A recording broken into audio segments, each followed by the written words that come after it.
Gentlemen, aliens, whatever you identify, especially aliens tonight for our topic is. Welcome into the Hunter Houston ESG podcast. I am whatever you want to call me. Some dude, some guy who wears hats. I'm celebrating New York, Scataboo, and Jackson Dart beating Philly last night. Just because it's funny. And I actually won a little bit of my fantasy football matchup from Scataboo getting 30 points in fantasy football, kicking butt. My homeboy mad because it's part of my group. But tonight we have a special guest who is a lifelong Star Wars fan, much like myself. Uh, I'm gonna let him give his own introduction because his show has like this really long name, and his book I always get like some of his books mixed up. So, introducing, ladies and gentlemen, Neil Romriel, sir. Who How we are doing? you, and where can people find you, and what are your books? Well, thank you, A, for having me on this evening, Hunter. I appreciate it. Very excited to be. I think I've been here now, at least twice. I think so. You've been here 4 times. Four times. Okay, well, holy cow, I'm just losing And, track of things. you know, I always want to have you on, but I know you're busy, so I don't really ask too often because you're either playing a game or you're working on another book or something like that, or you have your own things going on. So maybe I will start asking you more often to come on, and see Well, how that you works want to know out. something crazy? So normally tonight would be a night for us to do our show. By the way, I am Neil from the Bad Movie Cold Cereal Party. We are on YouTube. We're not very many other places. It's pretty much just YouTube.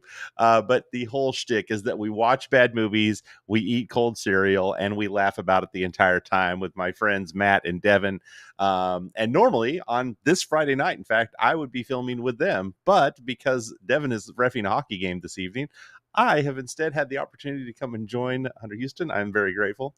I am an author. I have authored at least one novel and multiple short stories that have been published. I've been published 5 times now, so quite proud of that. And I am wearing my championship Go Cubs in hopes that they will make it back to the Super Bowl, to the World Series this year. I also have Cam Scataboo on my fantasy team, and so I enjoyed a wonderful night last night as well, thanks to his amazing performance. So. Yeah. So, what type of cereal do y'all eat? Y'all eat honeycombs and then sing the honeycomb song like "Honeycombs big, yeah, yeah, yeah. So It's not small. No, no, no. no." There's a running joke that Matt is going to eventually eat Magic Spoon cereal as soon as we eventually get them as a sponsor. So he always has a box of Magic Spoon that he never has eaten. It's just sitting there, and he's always like, He'll be I'm eating stale as Magic Spoon." hell when he goes to eat it. It's going to be horrible. It's going to be terrible. I always look for like the most bombastically ridiculous cereals. What I usually do in order to figure out what cereal I'm going to eat before a show, I will go to Kroger and go to the like discount bin and find like lemon flavored Cheerios or some bizarro land cereal that nobody wanted in the first place, and I'll get it for like a couple bucks a box, bring it home and eat that while we're on stream. So yeah, I've had some bad cereals. I mean, really bad cereals. For the most part, they're not bad, but You know, like whenever y'all watch like a criminal show, y'all should eat Sugar Crisp. You know, no or Cookie the Crisp, Cookie Cookie Crisp. Crisp where Which the the guy used cookies, to you get know, jail. because remember Yeah, the guys always trying to steal the Cookie Crisp. So yeah. whenever you do something where it's a bank robbery or something like that, you're all eating Cookie Crisp, and you're like, There you go. I Cookie have on Crisp. occasion tried to match up the cereal with the movie. It's really hard though. I try to mostly what my thing is I'm like I'll find the most ridiculously tasted cereal. It doesn't matter the flavor. There's certain things I probably wouldn't eat, but for the most part, if you find a weirdo cereal, I will most likely at least be willing to eat it once. That's bit me in the butt a couple times, but for the So, most part, so, so I have a question, okay, for the show, for everybody in the show. yeah. So if basically people say enough comments that someone has a really bad take, do they have to have their cereal with chocolate milk or like maybe a strawberry milk the No, following show? no. 'Cause that I've would be actually cool. done chocolate milk with a couple shows. And we'll see. Number one is what's funny is about this. Well, I don't know if it's funny. To me, it's funny. I do a show where I eat cereal, except I'm also kind of lactose intolerant, so I don't eat a lot of milk anyway. So I'll get like oat milk, and doesn't matter what kind of crazy flavor that is. I'll have strawberry, chocolate, vanilla, whatever, just so that it's like something that I can stand to eat a big bowl of. So yeah, I've done just about every combination you can think of. I actually tried to get cinnamon toast crunch milk once, but it was like bad, and so I had to throw it away. I couldn't use that on the stream, but yeah, I'm pretty much whatever. I've told the joke before that when I was a kid, we sometimes, I mean, we were poor. Sometimes we didn't even have milk, so like I would like pour like Kool-Aid, or it was Flavor Aid for my house, on my cereal just to have something to eat my plain Cheerios with.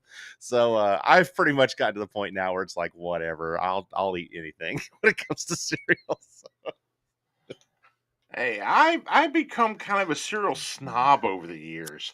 Now I used to eat like honeycombs all the time, and all these things I thought were like healthy cereals. Like now that I'm older, and I'm like, I actually read the back, and like there's 50 gazillion things in them, and it's like, oh, I wonder why I was Yep. getting so fat eating all these healthy cereals that weren't healthy for me. It's Oh, shocking sometimes, isn't it?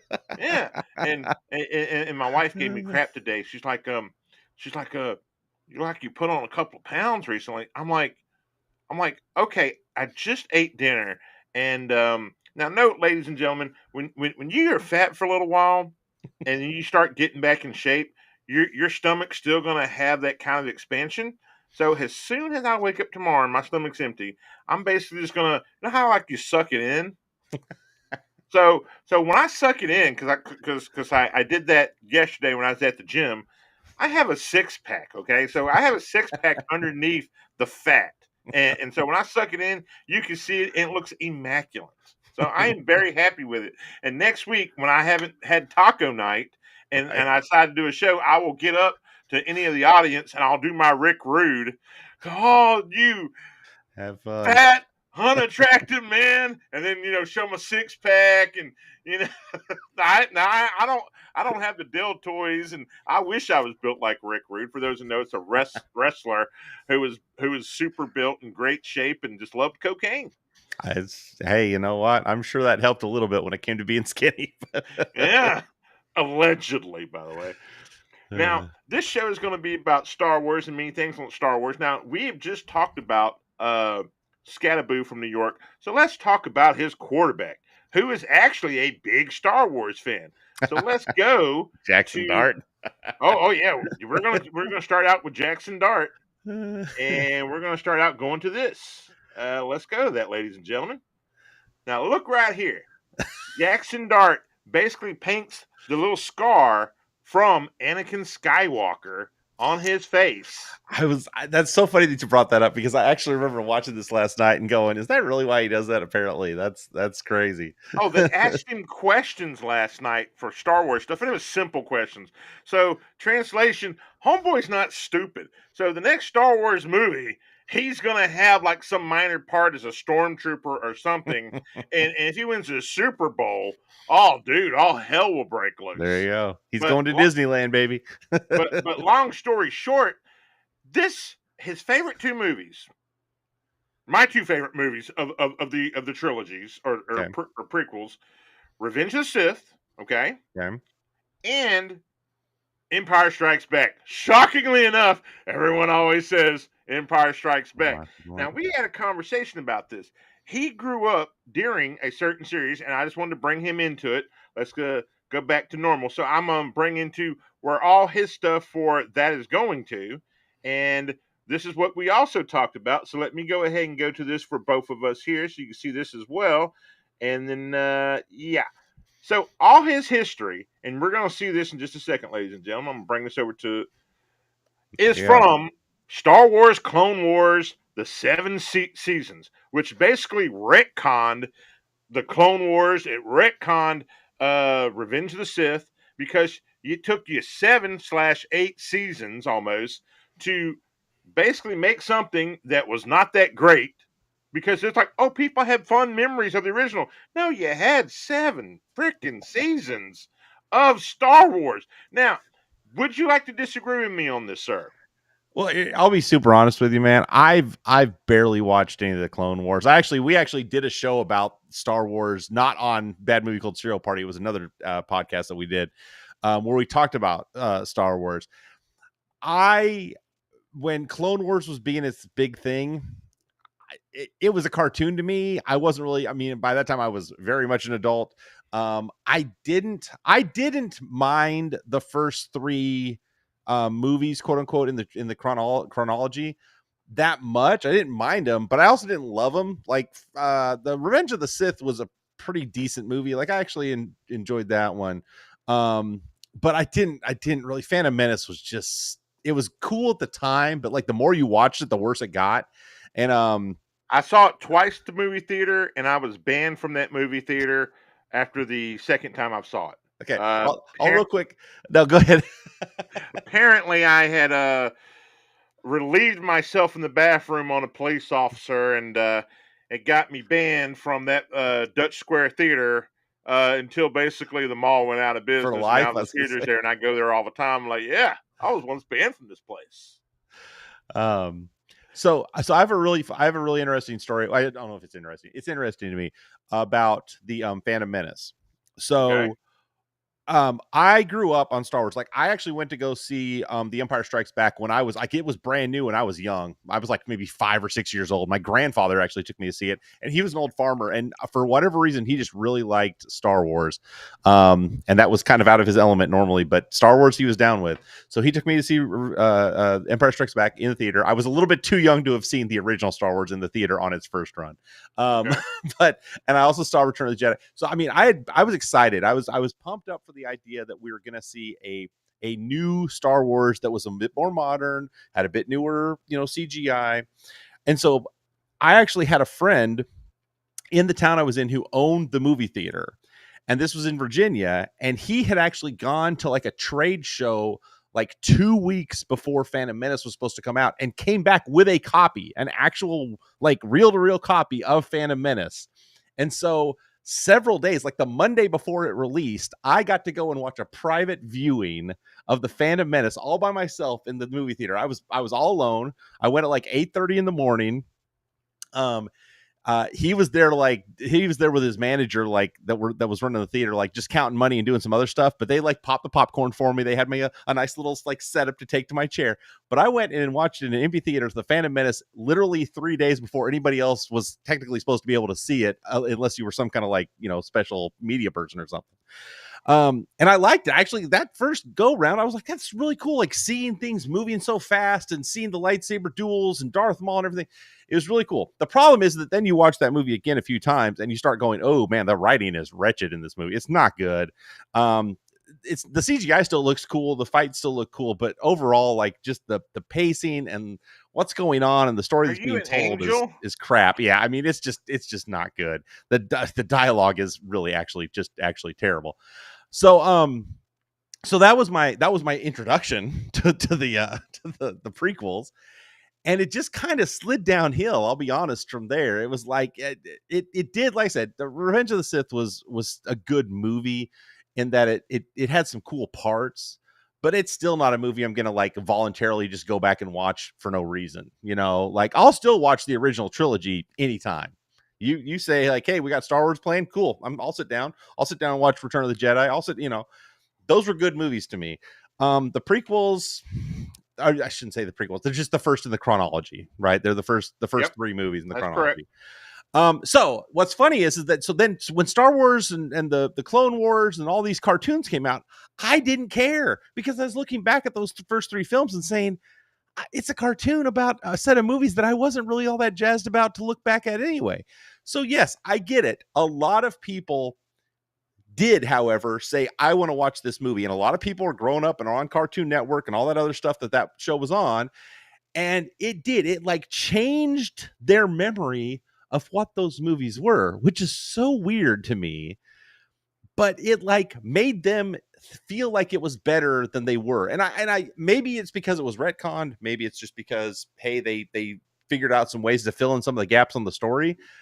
But I guess it, for a lot of people, it made it a better trilogy. It has not for me because I've only watched a few episodes of Clone Wars ever, and honestly, I would not go back and watch it at this stage.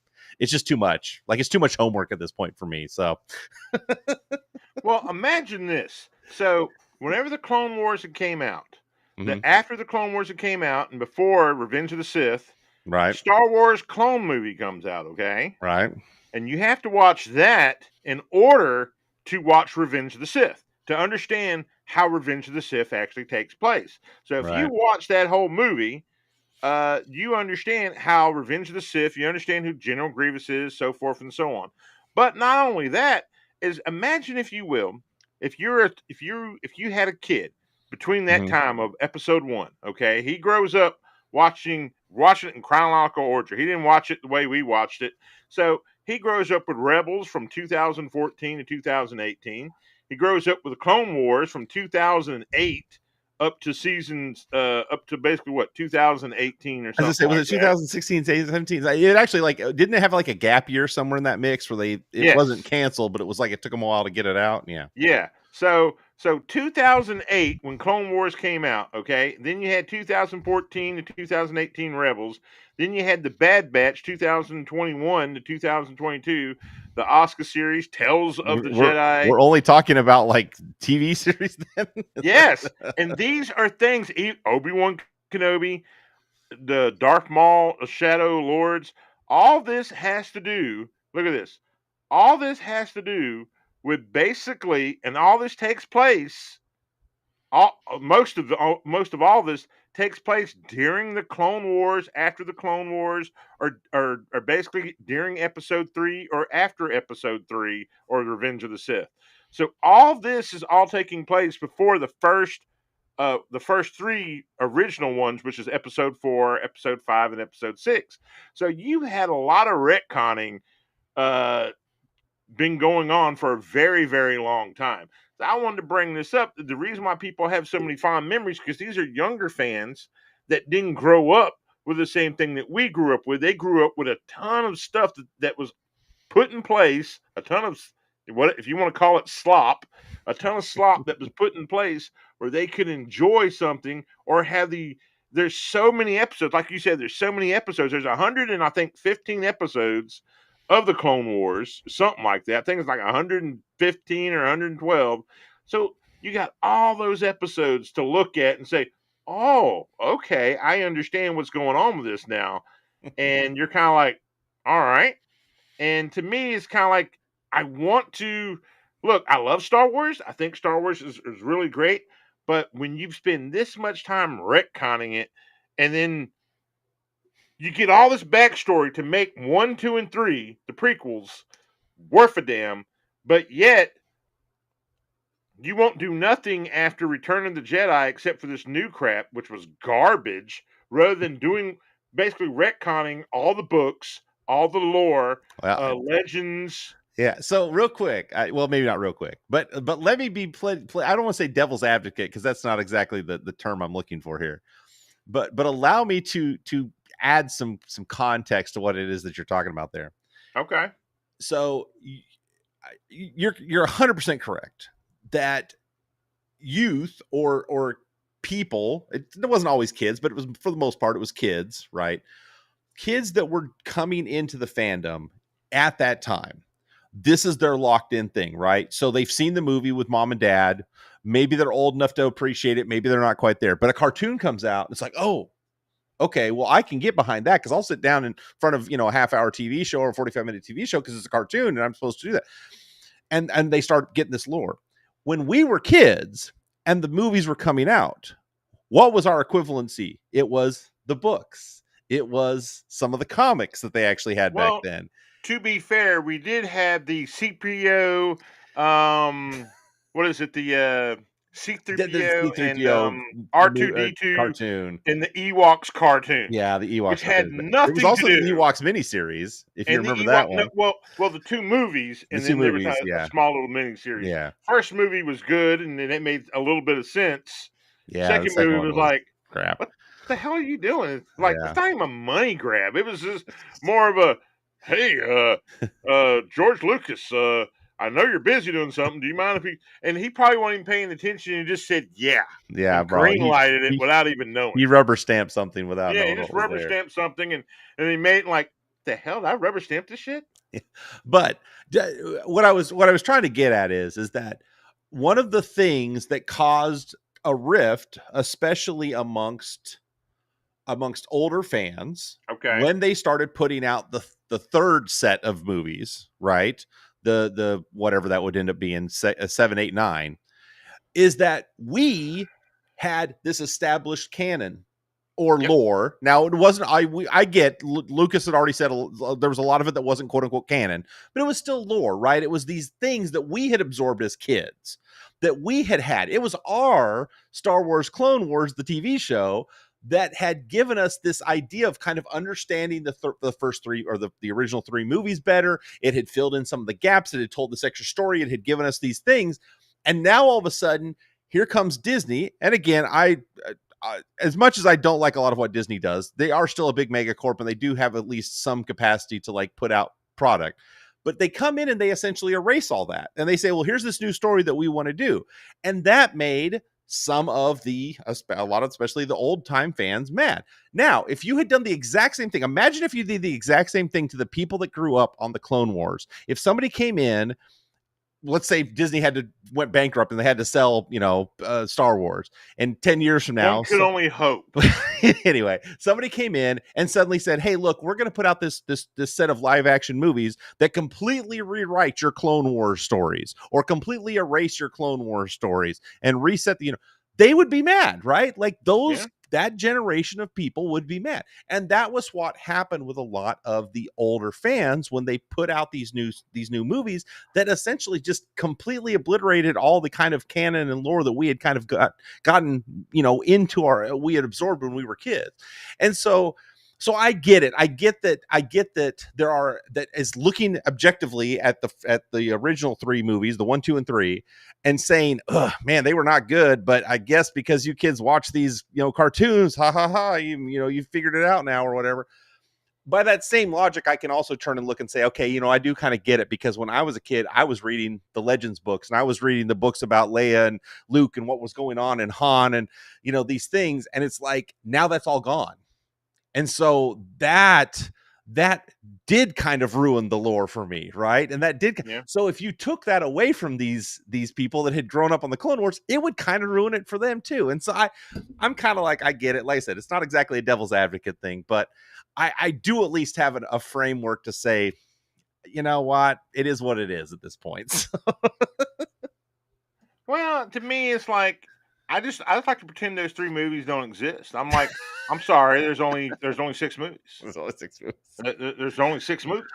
Hey, I will say this 7, because I will go ahead and take the one what is it, the one right before New Hope. Right, it happens before. Yeah, Star Wars, not Rebel Moon. Geez, that's the stupid Snyder thing that he did. Rogue One. Yeah. Rogue One is a really good movie. It's a really good story. Rogue One's a good movie. I will take Rogue One. Rogue One is the only thing that Disney, and thing was, I think it was in the works before Disney got their hands on it, right? Maybe the script was. It's definitely Disney-fied. If you watch that movie, it's definitely Disney-fied. So, I thought that Solo had an opportunity. It could have been good. It wasn't very good, and part of that was just because of the way that they. I think 5 different directors, man. It had too many directors, had too many writers, and that's part of the problem. I didn't listen. I watched the original season of The Mandalorian. It was okay. I didn't mind it. I think it went off the rails after that, but the first season was pretty cool for what it was and for when it happened. I didn't watch Andor. I didn't watch Ahsoka. I didn't watch any of these other things. I didn't watch The Bad Batch. I didn't watch, none of that stuff. You just do all the scenes just with Obi-Wan himself, and cut out all the side stories for bullcrap, it's good. Right. Other than that, the Obi-Wan show sucked. So I don't do that. Here's the thing. I've only got so much time in my hands, right? There's only so much time I can sit down to watch a show. And I was just talking because my daughter and I have been watching Alien Earth, and I just finished watching Peacemaker. Season 2 of Peacemaker. Season 2 of Peacemaker. Season 2 of Peacemaker's finale was, I mean, wretched. It was not good, but it wasn't good. It wasn't that because it didn't have enough cameos or whatever. It was just it told a story that was a different show story to tell. There was like 2 good parts in it that they kind of did finally wrap up some character development. But and to my point there is that, well, the reason I'm trying to mention that is that everything I've ever seen from any of these Star Wars shows, it's like a minute or 2 flash of like, maybe there's something good there. And then it's 45 minutes of crap that I just don't care about. And that's the problem, is I can't justify sitting down, because I've got Star Wars fans in my household. It's not like these shows don't appear on my television. It's just that I don't stop and go, boy, I better sit down and make some appointments to watch, Ahsoka tonight or whatever. It could be a great show. It's not something I'm gonna like break away time to go and sit down and try to catch up on the lore on. Mandalorian, when it hit, cool. I watched it. I watched the whole season. The second season came out. Didn't watch any of it. I did find out that, of course, spoiler alert, there's a certain person that returns in the final episode of that season, and I watched that episode just to watch it. It was okay. It didn't, completely make me want to throw anything at the television. But and even 7, 8, and 9 have moments. More so at the first one than by the later 2, but there are a couple of times when I said, you know what, that's kind of cool. The way that they maybe did a certain special effect, or the way that force powers are yielded, or some of those things. There's a couple of cool times that I thought, that'd be cool if somebody that actually cared about Star Wars directed that movie, or made that, wrote that script. There might have been a lot of that. Instead, you get like these little tiny brief snippets where it's like clearly somebody that actually cared enough to try to put something in there that was good spent a few minutes in front of a script, but the rest of it is just falls so flat. So now I'm glad you said that, because we're going to take a look here at basically what made anime, basically AI slop. But AI slop is basically kind of it's healing Star Wars in many ways. it is. And let's take a look at this AI slop over here. Star And there's Wars, a lot of AI slop. And look at that, 1.2 million copies. Well, let's see how many's here. That's not enough there. But there's tons of, this one right here. Look at that. 7 days ago, almost 200,000. Let's watch this video real quick. Give a little sound here. Revenge of the Sith, but it's AI ruined it. No, this can't be true. The chance of this being fans only, or only fans. This looks bad even by modern. What are you two AI disgusting standards. creatures doing again? Great fun we're having. Indeed. Join us, you should. Smoking cigarettes. Yeah, well, I think I'll pass on this one. All right? Yeah. Chill. But there's actually some good AI slop. That I'm just showing the bad AI slop. No, but there's one where it fixes a lot of things wrong with many different problems that have taken place, or just like, some what if. Yeah. And they do a really good job with some of this AI slop. And, I just wanted to show some of the funnier ones that are just kind of like, oh, that's funny, but I didn't want to show any of the good ones. But there's one for KOTOR that's really good. And now, because the main reason why I wanted to talk tonight was about, just not just the AI slop that's kind of repairing Star Wars' image of what they've done with the last 3 episodes, but they're thinking of having Brie Larson allegedly be Revan for KOTOR. Oh, I hadn't heard that, but that's interesting choice. Yes, so they're thinking. Let me go ahead and go over to that and give you a showing of that here, where Brie Larson, the one and only, the only thing I know her from, man, is Scott Pilgrim versus the World. Pilgrim versus the World, baby. And that's just because and whatever that movie was, she's like a mean girl hot, and that's okay. Well.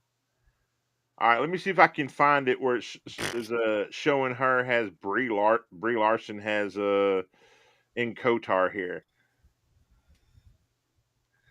Well, I mean, it doesn't shock me that they're going to make a KOTOR movie, because obviously they would do that, right? Here's quote unquote the first trailer, and this is slop. By the way, this is just all AI. And it's good slop. And this is the one that's supposed to be Tom Hardy and Keanu Reeves, which is basically what we want. Tom Hardy being Malik and Keanu Reeves being Revan. Yeah, that's just never going to happen. But it's a cool idea. Good slop. Yeah. But there you go. that's not going to happen. But if I can find it, it's why you watch and listen to is Golden Age of Wrestling. Dude, I actually have a good story for wrestling I want to tell you about. And of course, I should have had it already brought up with the whole thing with her. But what do you think, man? If they make her, Revan. Listen, the theory casting these days is such a dangerous game because there's a lot of people that are supposedly going to be in movies that just never show up, right? Like it never comes to fruition. And with Disney, I would say that's doubly true because, boy, they hire people years in advance and then the project either just melts away or gets completely exploded. What's his name? Still supposed to be Blade, right? The dude that's been under contract since like 2017 to be the new Blade that's never happened. So it's like, would it shock me if they chose Brie Larson to be in a Kodar movie? No. Would it shock me that movie gets made and is successful? Maybe that would be a little more shocking. I don't Hollywood these days is running into the problem of what is the word? It assumes itself. How did Peter say that? It assumes upon itself. Anyway, it's the one where it's the line where in Family Guy where he says something about he hates The Godfather. And everybody's like, how can you hate The Godfather? It's the greatest movie ever. And it's like, well, it's really not. Right. You know, so that's kind of where they're at, right? Is a lot of times the only movies that come out that are quote unquote, because even like this last summer, right? Everybody's like, oh, well, only Lilo and Stitch and whatever that other one was did enough money to really be considered successful. I mean, there was a time that if you had done 600 or whatever, however many millions that Superman did, you'd be like, hey, that was a great movie, right? You can't do that anymore. And well, it's like, their budgets are so big, and right. then they have $100 million. Who the hell are they advertising to? They need $100 million to advertise. I swear they're stealing that money. No, it probably is. I mean, it's probably just getting, Just think about it. If you go on every late night show, okay, you go on podcasting shows, that's almost put it this way, Donald Trump won the presidency based off podcasters, okay? Yeah. Literally. Well, here's the thing, though. As somebody who's advertised on Amazon and Facebook and everything else because of, being an author, here's what those things do is it'll say, pay us X amount and we'll guarantee you X amount of clicks. Well, that doesn't really happen. No. It essentially says, because I'm a small fry. Let's say I decide, hey, you know what?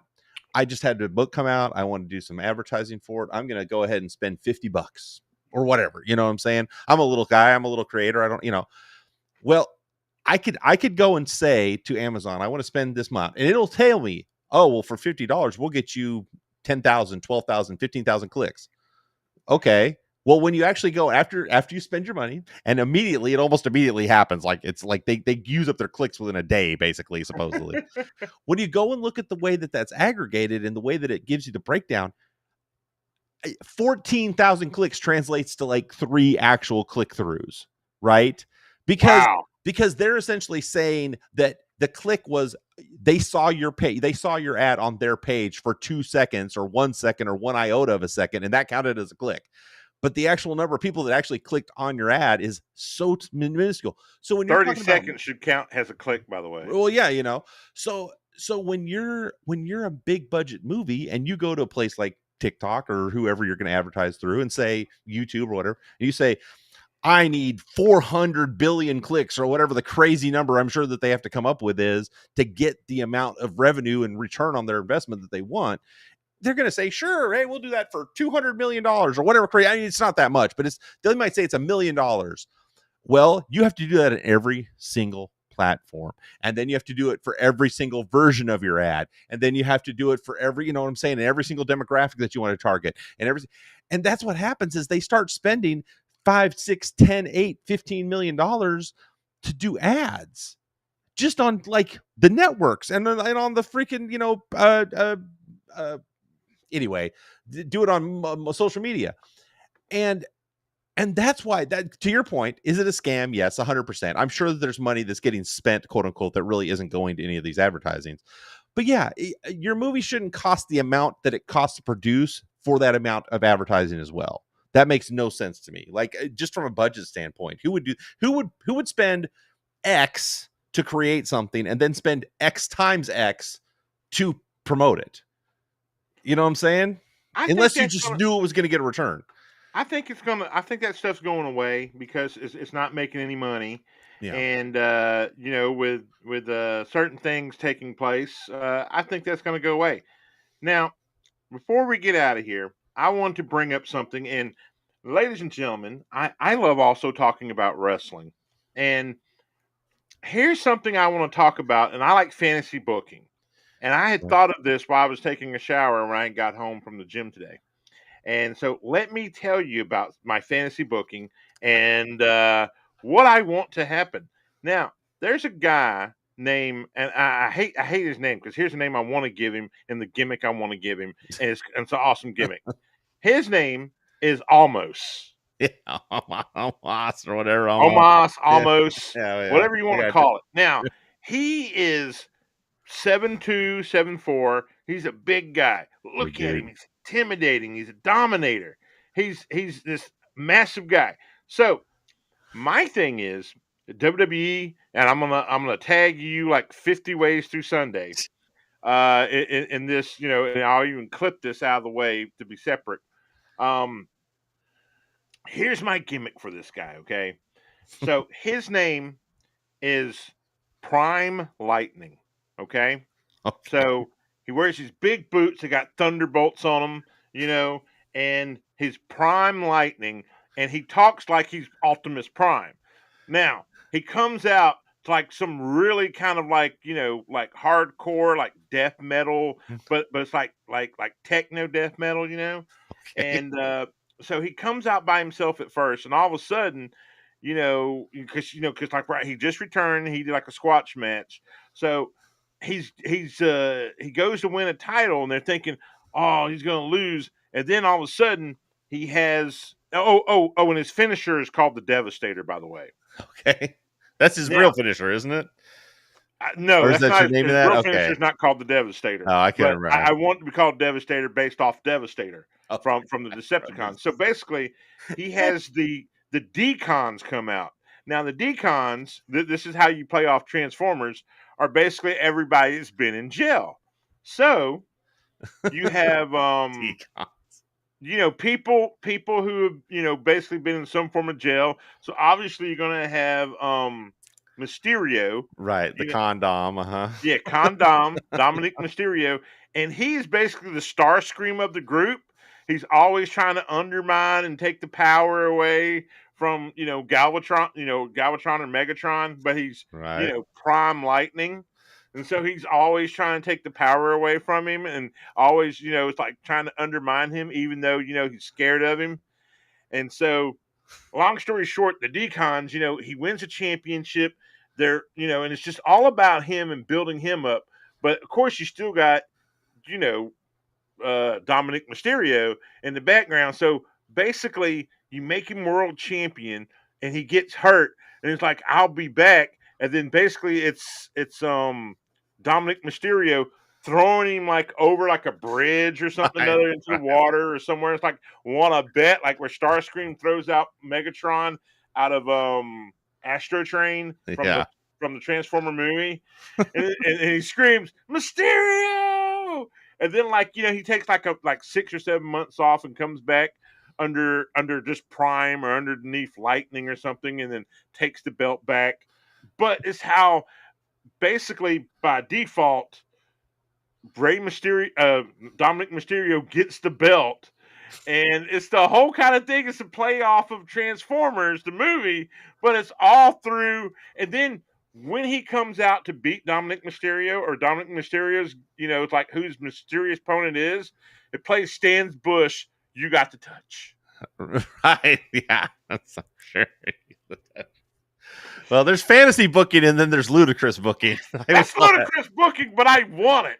I think Almost could be a big deal if you change his name from Almost, or I mean, he has that look, man. He could be a dominator. Well, here's the thing, though. Omos has been around a long time now, and if he hasn't had a belt yet, Well, I think because they've Vince has been established. gone for a long time, and Yeah. Vince probably saw it, and it was like, if Vince could allegedly, from what the new thing's coming out, that he likes both men and women, and look, if that's how Vince wants to go, hey, that's a Vince thing.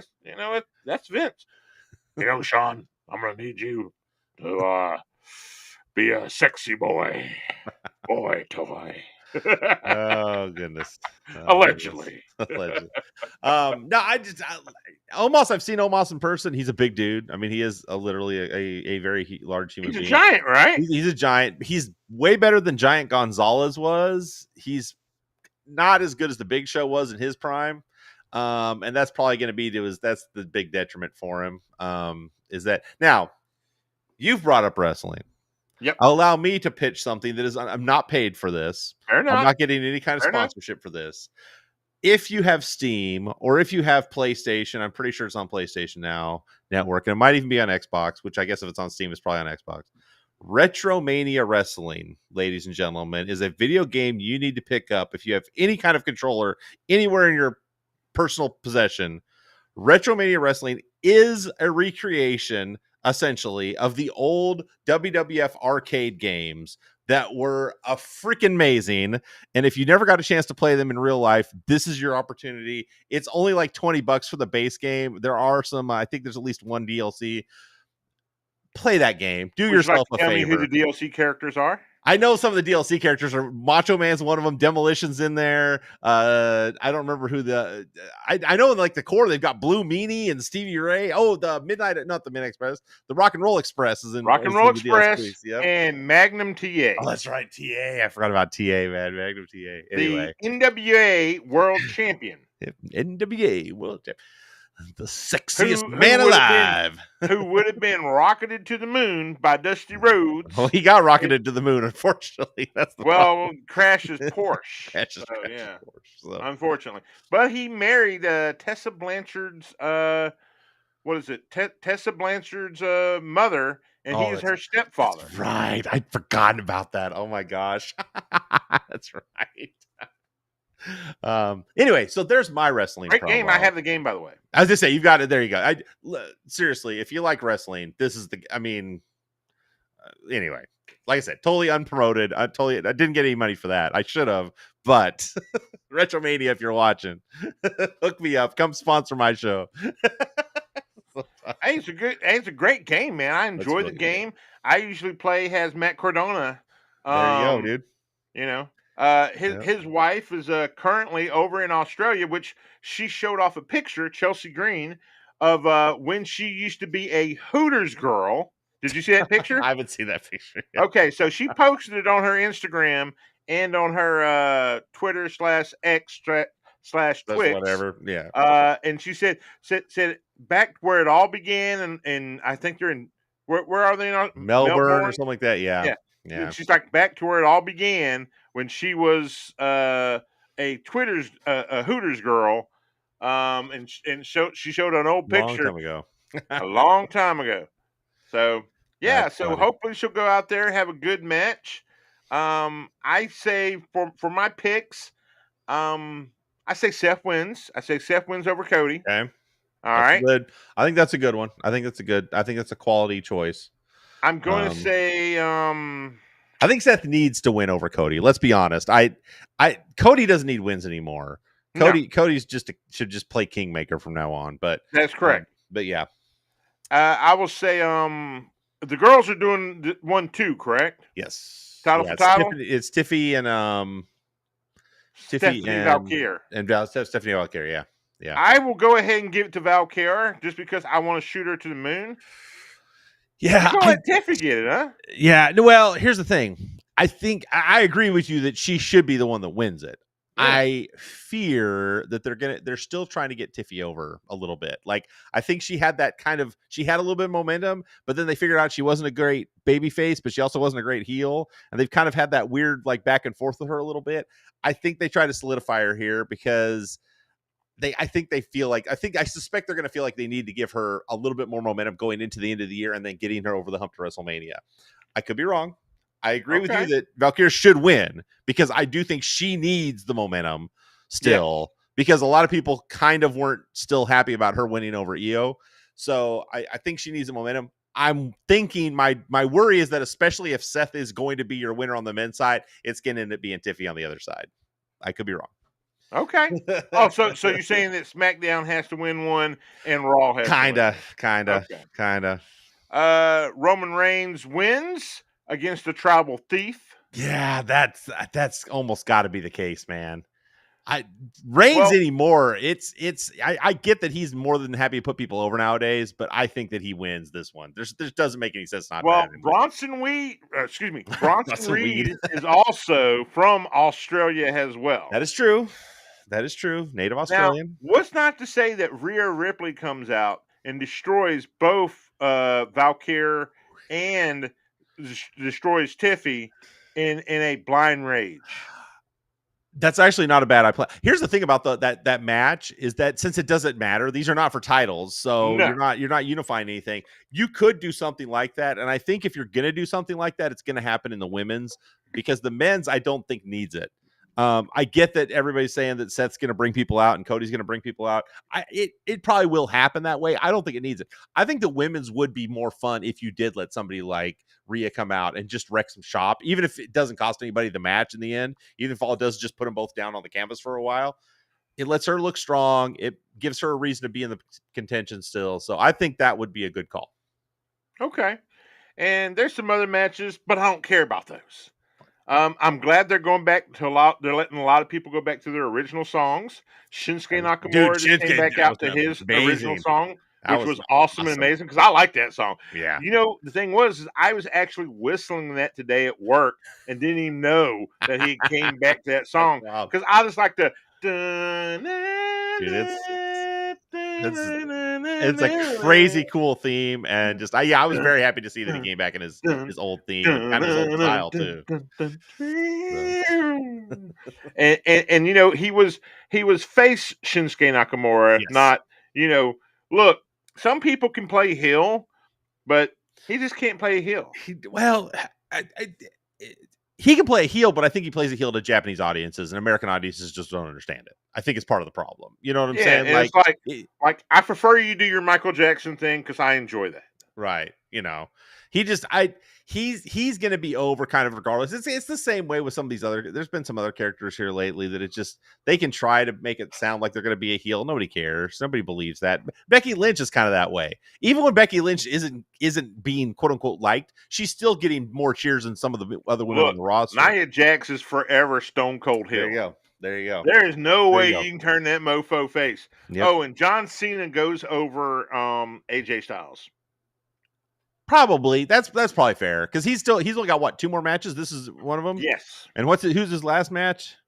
Last match currently, it looks like it's going to either be Gunther or it's going to be Dominic Mysterio for the Intercontinental title, and thus it will make him a Grand Slam champion because he has never won the Intercontinental title. Crazy. That is crazy if they do that. Now, if he doesn't win it, I'll be pissed because the bottom line is you get what I'm saying. So let's say he goes Dom first, gets the Intercontinental title, then loses it to Gunther on his last match, and then Gunther has the Intercontinental title, which is where you want him if you're not putting him in the WrestleMania picture. Yeah, that would be cool. I say that as just somebody who's just a wrestling nerd it doesn't matter, but to have him be a Grand Slam champ and walk out the door, cool, great, fantastic. Let's do it. You know what I'm saying? If you're going to hang everything else on this guy, and I don't have a problem with John Cena. I actually like John Cena. I know a lot of people in the wrestling, community are kind of mixed on him sometimes because there was a period of time when, I get it. He's had his faults. Don't get me wrong. He's had problems, but overall, I have enjoyed his time in the wrestling business. I will be sad to see him go officially. But that would be kind of the last big middle finger to whoever, just to let him go out as a Grand Slammer and call it a night. That would be kind of fun, but we'll see.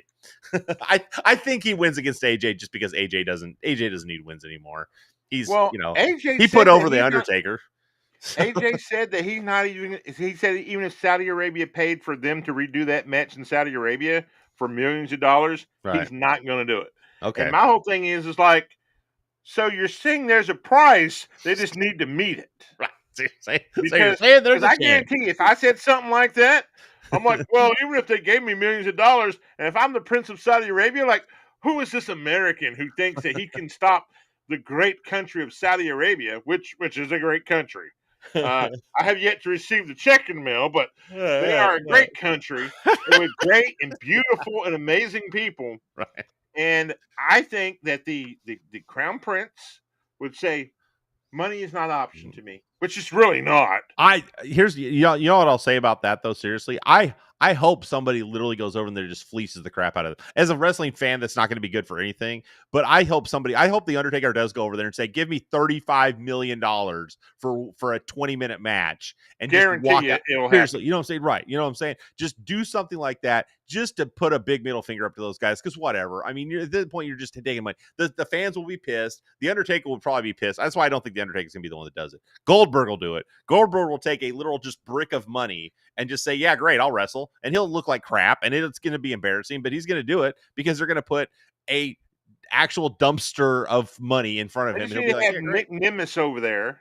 Dolph Ziggler. Yeah. And just let him sell. And then there you go. Yeah, let Zigglypuff go and just be in every match. That'd be great. I'd be down with that one. Bring AJ Lee back out to valet for him for a few minutes and, light it up. Light it up. Anyway, I think that I'm not super excited for this weekend, but it's gonna be they're gonna be good matches. I think there's gonna be some. I'm not. Already the ESPN thing's pissing me off, and it doesn't really. I'm not really that interested in it. By the time we get around to like WrestleMania, I'll probably kind of pay some attention again. But right now, I'm kind of in a bit of a fugue state with when it comes to WWE. Because I got the VPN. I can watch it. I know. Trust me. Netflix Canada. Yeah, I know. That's what we're probably going to end up doing in my household. Wink, or wink. Disney any money. but yeah, it's tough for me to be. Again, it's not that I'm not a fan. I will watch all their stuff on YouTube when it comes out 30 minutes later or whatever. It's not that I don't like watching the product. It's that I don't like the hoops that they've been putting up. And TKO's just, I don't know where they're at right now. You know what I'm saying? Like, they're just not. I think maybe in 10 years, they'll have figured out this whole wrestling thing and maybe they'll be doing great. They're still the TNA company. I think they got that on lock still at the moment, even if they don't have any good competitors anymore. But they haven't figured it out when it comes to WWE yet. And the problem is that AEW hasn't figured themselves out either, at a moment when they should have figured things out, because they'd be just taking market share like gangbusters right now. Dude, if they can't even do it. So. You would just go to Jim Cornette. Yeah, well, drop him $1 million. Yeah, because he'll do it for $1 million. A million's cheap for him, but he would do it for $1 million. Give him free reign. Free reign. Now he's going to fire a lot of people, and that's fine. And that's why they won't do it. But yeah, you need somebody to come in there that's an outside observer that actually cares about wrestling and not about spots. But it's never going to happen. Jim Cornette. So. I know. The great, it's never wonderful. That's why Jim Cornette. I don't even get that sussed about it anymore, because I'm like, they're never going to do it. It's never going to happen. Tony Khan just doesn't care. His head's in the sand, and he basically makes matches that he wants to watch. I mean, yeah, but I mean, he's been doing it the whole time. I don't know why that'd be a shocker. He kept getting rid of people that were putting on better matches than he would put on, and thus you get what you've got now, which is not a great product. But that's for another discussion for another time. Fair enough. Now, who would you like to give a shout out to before we get out of here for the night, sir? Well, number one, obviously my co-hosts Matt and Devon on the Bad Movie Called Cereal Party. They're awesome. Also, shout out to my daughters, two of whom have birthdays on either side of mine this month. So happy birthday to those that are celebrating. You will be broke, ladies and gentlemen. Happy birthday in the eventuality to my other daughter, who's born off in the middle of the spring. So, but anyway, and of course to my lovely wife who makes this all possible. I appreciate her. She'll never probably watch this episode, but that's cool too. You know what I'm saying? She doesn't watch much of the stuff that I'm on. So she doesn't even watch my own show very often. So my wife doesn't even watch my show. She doesn't know it exists. That's why I constantly just like bag on her on every episode. Like if you listen to any of the older episodes, it's nothing to me just bagging on her, being like just like belligerent. So like the worst. No, I'm kidding, by the way. I'm not bagging on it. I'm just bragging about how great I was once when I was a man whore. So take it is for what it is. But anyway, that will be my shout outs for the evening. Fair enough. Ladies and gentlemen, let me give my shout out to the Resident Sterile Show. Thank him for coming on this week twice. Shout out to PlayStation 8 Dead and Will Schultz, the host of PlayStation 8 Dead, coming on. And their show is, of course, like he said last night, at 10 p.m. Eastern Standard Time, Saturday nights. Saturday nights, baby. Saturday night, 10 p.m. Eastern Standard Time. So if you love great jokes and horny boy games and collectibles, collectible games, well, because, you know, he always talks about Mr. Right Way and being a horny boy. Or let me do it the Mr. Right Way. I'm a horny boy. Yes, indeed. So shout out to them. And thank you to everyone who watches. Thank you to people in Guatemala. Thank you to people in Mexico. Muchas gracias, mi amigos. And thank you to our American audience and the 4 people who watch in Germany. Hey, danke schön. All right, ladies and gentlemen, boys and girls, aliens, whatever you didn't find in this wonderful, beautiful world, thank you so much. Please have a safe and wonderful night. Peace out. Later, y'all.